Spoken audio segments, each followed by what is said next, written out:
Hey all, welcome to a First Impressions of 20XX. My name is Billy and this is Diginauts. This is a show where I want to dive into a game every couple of weeks or so and sort of give my first impressions of the gameplay, what I think of it, what I enjoyed about it, what I don't like about it, and sort of use it as a buying guide for yourselves, see what you think about the game so you can get an idea and see if you want to purchase it and give it a shot. As I said, this is 20XX, and it's the game we're going to be diving into today, so let's hit play. 20XX is a Megaman-like game, I'd say, with some roguelike sections. It's made by Battery Staple Games, came out in the last 5 days or so, and it's got some interesting parts to it. This is your home base here. You can get your tutorial, you got leaderboards, which I've not actually looked at yet, so let's have a nose. So yeah, these are always nice in these sorts of procedural games because they add a bit of replayability and a bit of something you can challenge yourself with. Hang on. Yeah, see the characters on the right hand side there. I've all gone for the character I don't play as on the speedrun ones, but there be it. Challenges, daily challenges. Hardcore challenges, weekly challenges. There's plenty of challenges here. I'm not really dived into any of these yet, but again, I assume that these are going to age your replayability. You know, the daily challenge was the big reason people played a lot of Spelunky, for instance. Just something to keep coming back to, enjoy playing.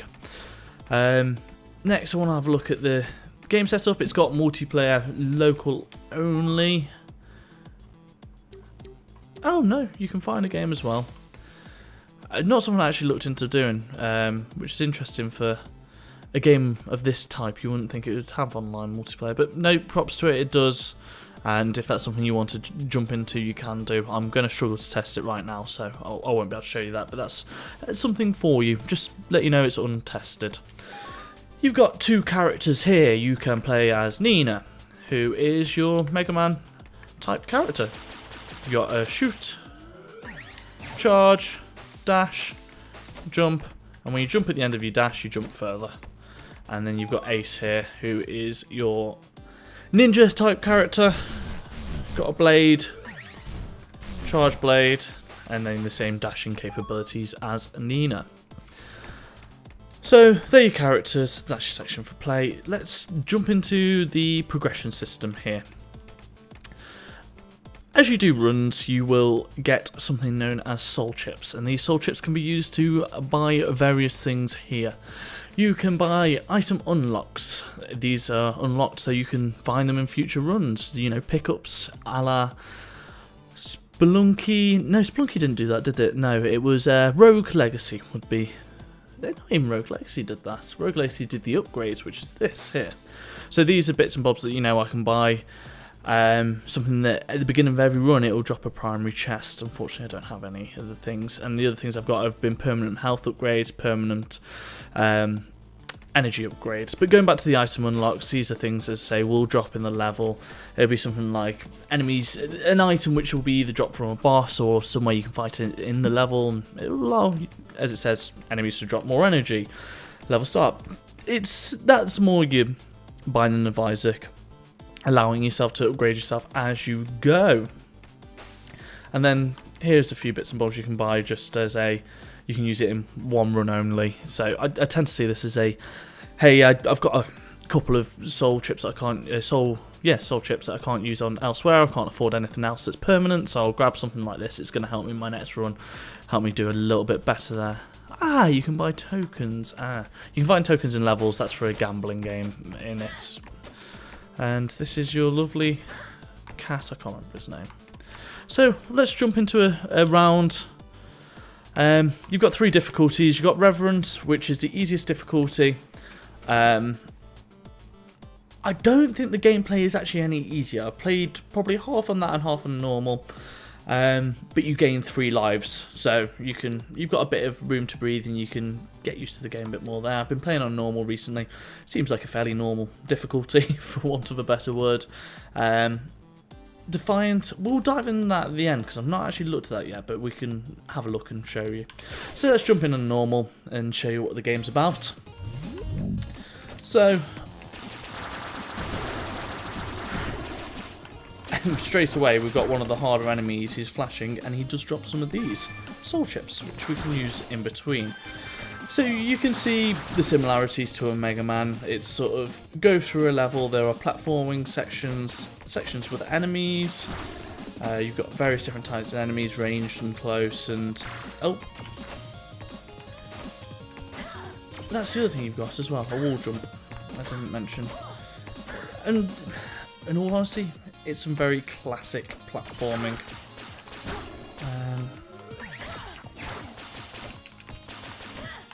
It's honestly not the sort of platforming I hate it when enemies are like this. They're just out of your range. That'll do it.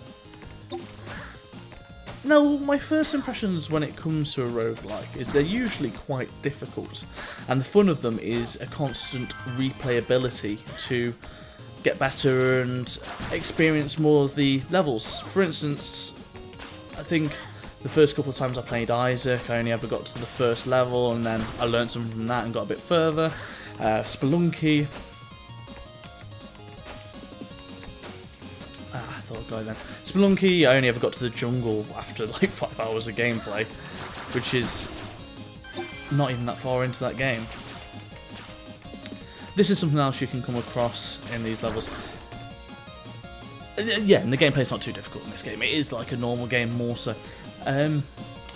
These glory zones. These are zones that allow you to attempt a challenge to kill everything in an area within a certain amount of time. Get them to suicide themselves. You see the time left at the top right. There's usually 3 waves, I think. And you will get a item from it. These are usually the core items, I think they're called. And they allow you movement abilities usually, such as flying, double jumping, etc, etc. Help you get around the levels, and to be honest, a couple of them have been a hindrance once I've had them, but that, I think, is just my not used to these items. If I come across them once or twice more, I'll know how to use them a bit better. Oh, I didn't see that there, microphone in the way.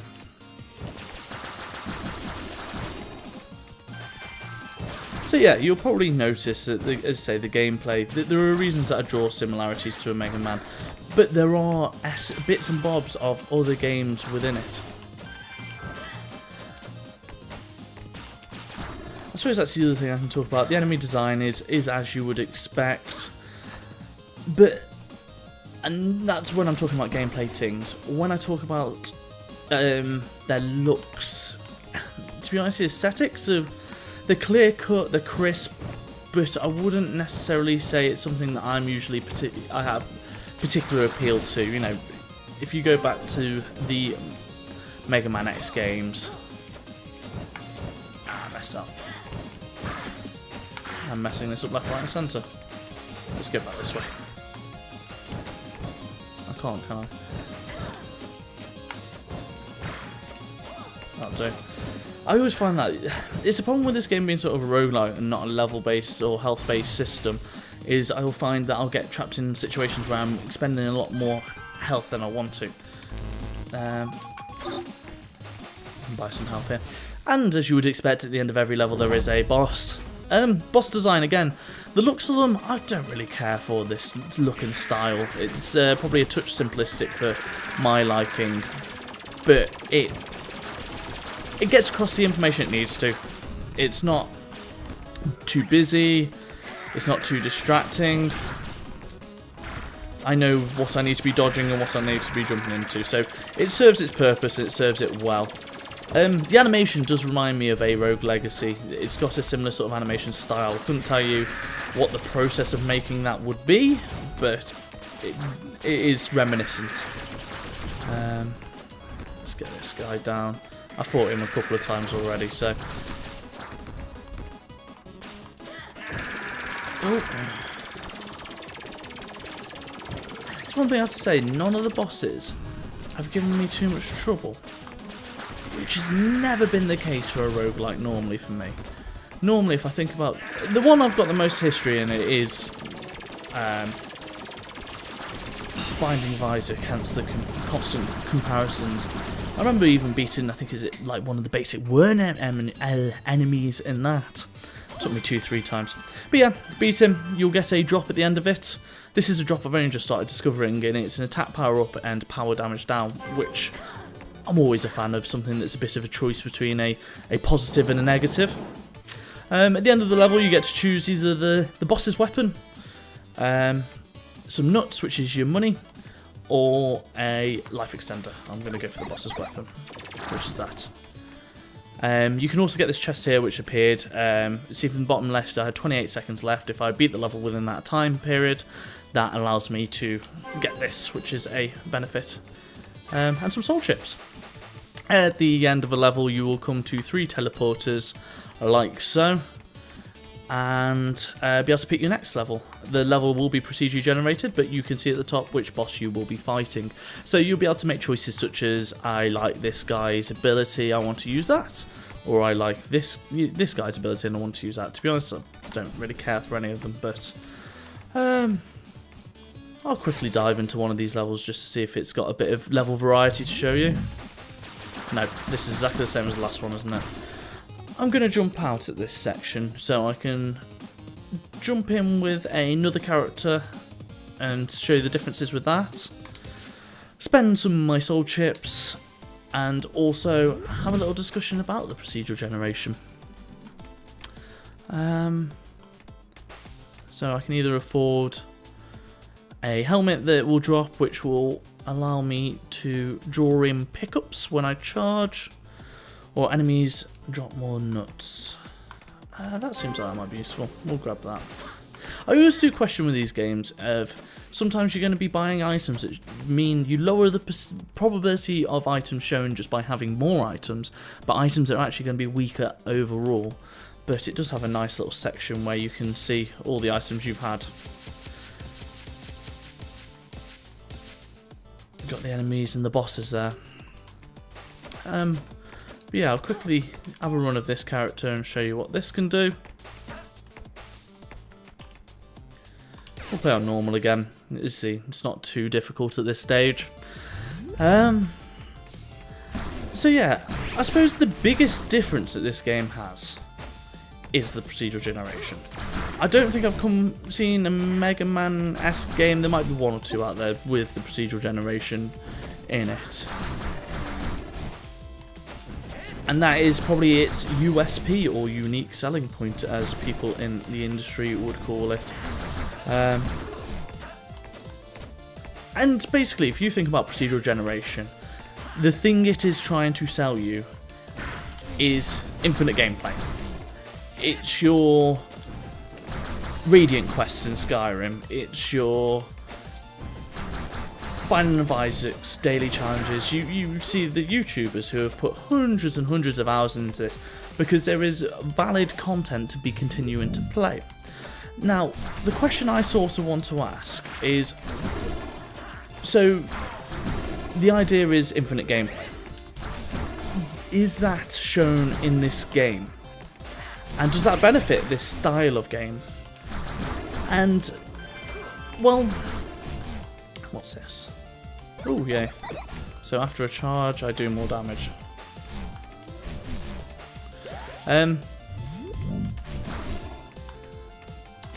For me, I'd say no.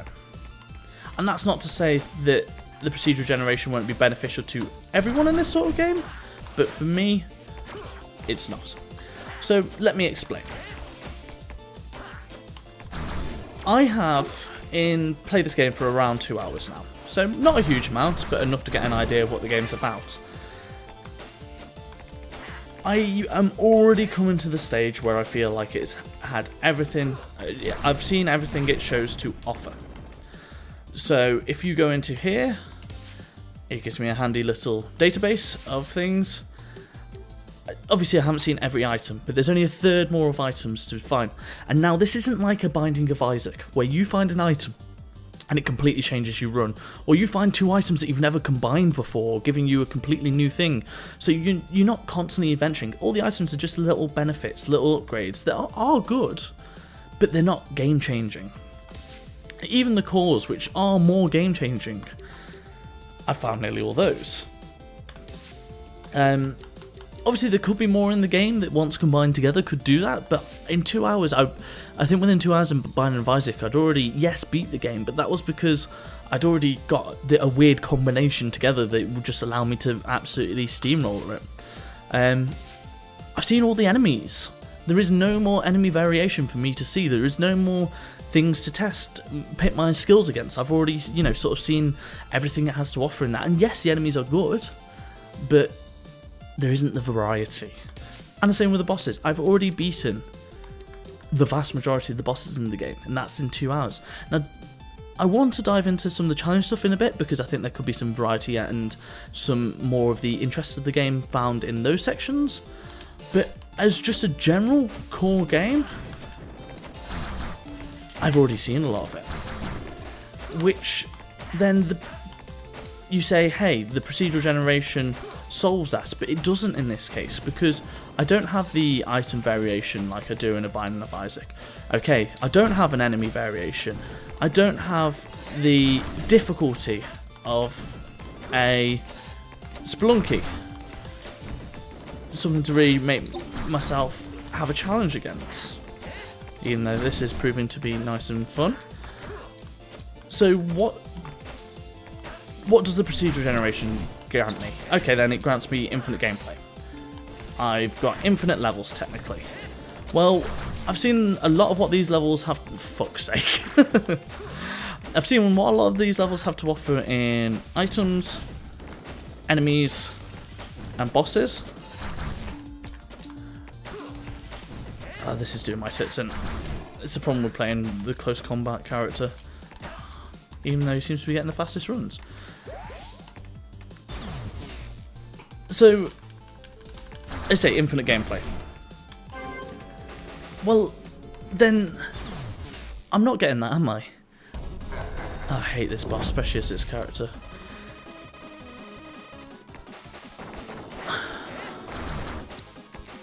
Let's try and actually do. I normally just sit there and tank it, to be honest.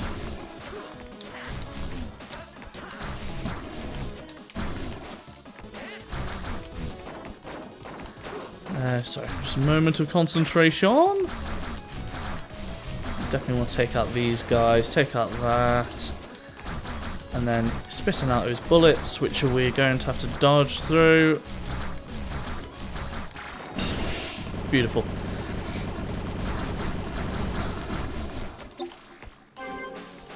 So yeah, max health +1. Yeah, there are those items in Isaac, but there's nothing weird and wacky as of yet. I'm not actually seeing this guy's move yet. Cool. Something interesting. New way to interact with the levels. So, ignoring the procedural generation for 1 second, what does this game do well?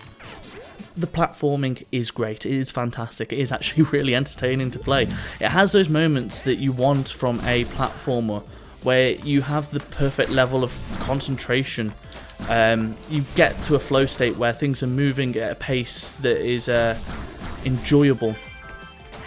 It has those moments, so the level design, the individual components that go together to build up the procedural generation are there, and they're well made.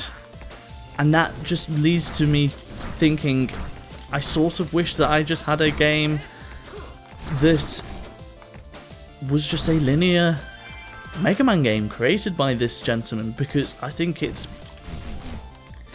he's not far off created a brilliant one of those in component form. You know, he's got the sections of platform in the, it is just utilising some similar design in other parts of the Megaman, but he's done it well for me, and he's done it in an entertaining way. But if I've seen virtually all it's got to offer already, then what is the point of the procedural generation? What am I gaining from that? Now, some other people might find that they can keep playing. They might find that the challenges are enough for them. But to be honest, I never got into the challenges on. This is sometimes annoying. You have to go in and out to get through it. I was never a person who played the daily challenges on a Spelunky. In fact, I did play them, but I didn't I didn't play them for long. They weren't the component of that game that I enjoyed. Out of all of the roguelite games I enjoyed, it was Binding of Isaac is the one I put the most in, and that was only 20-30 hours. And the reason I enjoyed that is because there was something different to see in each gameplay. There was something unique, something that drew me in. These are the gambling machines that you can get the tokens for. Whereas this game, I just think, does actually end up lacking that a little bit. But I think there's stuff in here for people, and we'll have a quick dive. We'll finish off. In fact, we've seen most of what this has to offer here. We'll have a quick dive into the more difficult mode, just to see what that has to offer, because there could be further stuff there that makes it entertaining. Right, 9. What do we want? Enemies drop more energy. Cores from different sets boost stats. That sounds alright. I've got 2, which is not enough from any of those. So we'll go into the hard mode first, the Defiant. Literally calls them schools.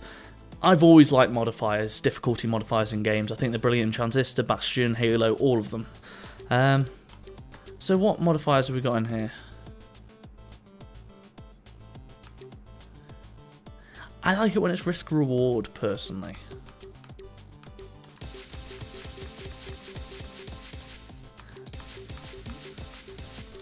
I was just going to shove them all on, but I just thought, no, I'm going to die straight away. So deal more damage, more health, more hazardous. Infinite gameplay. That's interesting. So there seems like there is stuff here. So if we stick on all enemies longer. So there is an end game then. So by that, if it's got an infinite gameplay mode, then there is a actual, this is the end of this.